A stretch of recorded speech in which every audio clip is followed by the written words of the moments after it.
All right, so welcome to Project Halloween Projector Hologram Part 2. If you missed Part 1, that's in the playlist linked in my video description down below. And in today's video, we're going to take this scrap wood I found in my garage and cut the size into the shape of a frame to kind of frame out and keep taut the projector fabric that I kind of loosely hung in the garage in Part 1. And that should produce a better quality holographic image to scare people with. So I'll cut this tulle fabric here to the rough shape of the dimensions of this frame. And I'm going to use this staple gun here to tack that onto the frame and use some wood glue here and nails to keep the frame in place. So let's get started. So I'm just going to try and cut this to rough shape here. So now that I have the tulle fabric cut to the very rough dimensions, I'm going to start tacking it in place on one of the sides of these wood strips so that I can more easily pull it tight. So now let's start tacking things in place.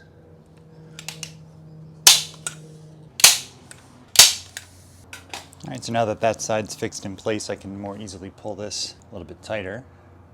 So to keep the width dimensions from changing on me, I'm going to go ahead and attach this width piece here across, but I'm not going to tack this down so I can keep pulling this fabric tight, but I don't want to misgauge how wide this is so that I can make sure that this screen is pulled nice and tight without things changing as I fit things together. So time to get the glue and the nail gun. Put down a little bit of glue. Oh, that's a lot more than a little bit. Thanks for that cap there, Tight Bond. Whatever, this is fine. Just line this mess up in place, make sure we get a nice 90-degree angle. That felt about lined up at a 90. If any trick-or-treaters come out here with T-squares, there'll be words. I'm gonna tack things in place now. And I think that should be pretty good. Now to go ahead and head over to the other side here and do the same with hopefully less glue spillage. So what you could do to save glue, kids, is just take the mess from this one and transfer it over to the other side. Some creative recycling here. Take my other strip, lay it across. We'll hit this with some nails. And just one more for fun. So we'll add some glue to this side as well.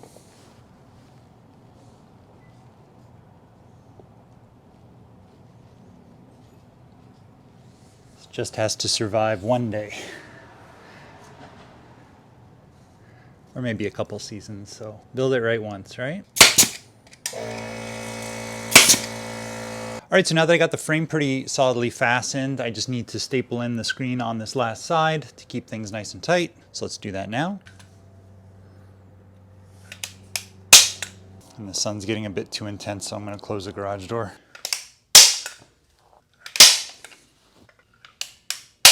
Okay, I flipped it over. I'm gonna staple the back as well. All right, so now I'm just gonna trim off the excess here. All right, so we have all the excess tulle cut away. So I'm gonna let this dry a little bit and then give this another test in the garage to see if the projected image from before looks a little bit sharper and clearer. All right, so I have the hologram projector screen all set up here in the garage. As you can see, it came out really good. No wrinkles in the screen fabric. So that tulle looks like it's nice and transparent like I was hoping. Have it expertly propped up here between these two water bottles with the projector in the background. So I'm gonna go ahead and cut off the lights and see if I can navigate the menu system here to get the video playing. All right, so that should start up now.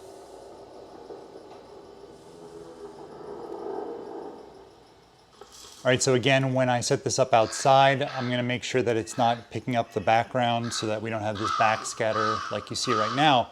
But let me, again, transition to the side that you're gonna wanna be showing people where it's gonna look better.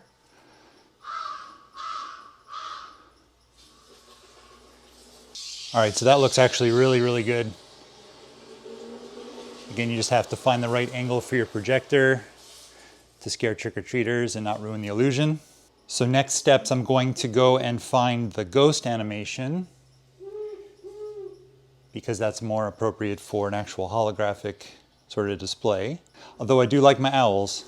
So let's try that out next. All right, so now we're in my garage, and as you can see, the illusions are now playing, and these are just illusions that are optimized to play on some sort of transparent fabric like my tulle here.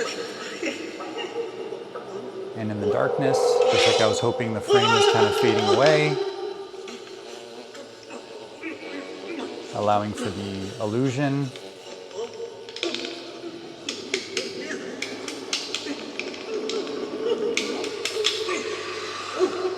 And these effects are looking pretty good in the dark. So this is the side that you're going to be showing trick-or-treaters. Here's another look of the reverse side.